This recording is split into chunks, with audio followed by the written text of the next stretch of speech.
Hey there, welcome back. Dave Gardner from Basic Lacrosse, LacrosseCommandments.com. It's important that you do shots from both hands and from all different angles. Now, in the previous shot or previous video, you might have seen me using my right hand. That's my dominant hand. And a lot of times people get comfortable in going out and actually just going with what they are familiar with. The saying that I've used, whether it applies in lacrosse or basically in many other things, if you want to see success, you have to get comfortable being uncomfortable.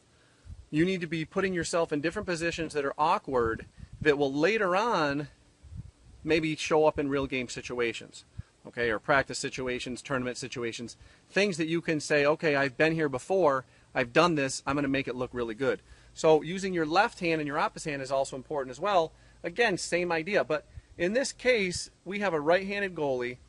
I don't want you just to hit the same side every single time.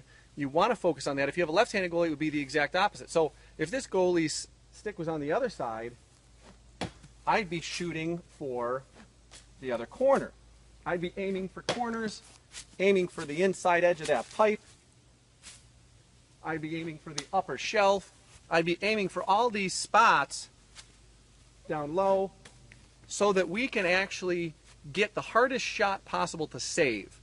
Okay, if you're anywhere on the field that's not a goalie, even if you are a goalie in the men's game, the goalies can bring it across and they can actually score. In the women's game, unfortunately, they can't yet. Maybe that will change as time progresses. But up to this point of the game, anyone on the field can pretty much score. You want to make sure you're hitting the right side of the net in the right space. You also want to make sure that you have the ability to do that with both hands.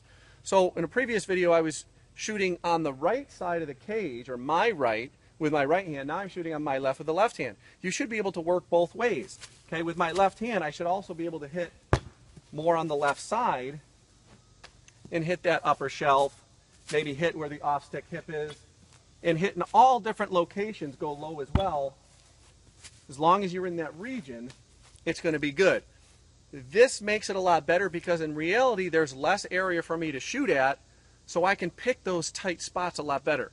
The key thing is repetition. Do it over and over and over again. When I was little, I had a smaller goal. You may see it in some future videos. Just to give you an idea of what you can do at home just for, $10, $20, $30, you can make your own goal. Just go to, someplace like Lowe's or Home Depot and put some PVC together and some type of netting behind it.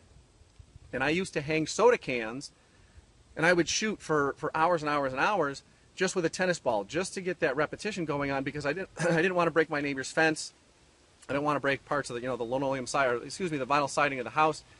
I didn't want to have to spend more money than I was capable of as a high school student, and even in college I would do this as well. I would shoot on a shorter goal and a smaller goal, so that then when I got into the real field with a bigger goal, it was like having a huge area for me to choose from. So being able to pick and practice certain spots is going to bring your game to the next level, because you're going to have a lot more open area when you just have the goalie there and nothing else. It's going to make it a lot easier. So hopefully you found some benefit from this tip. Be sure to leave your comments, questions, thoughts, concerns below, and I look forward to seeing your improvement on the field. Thanks.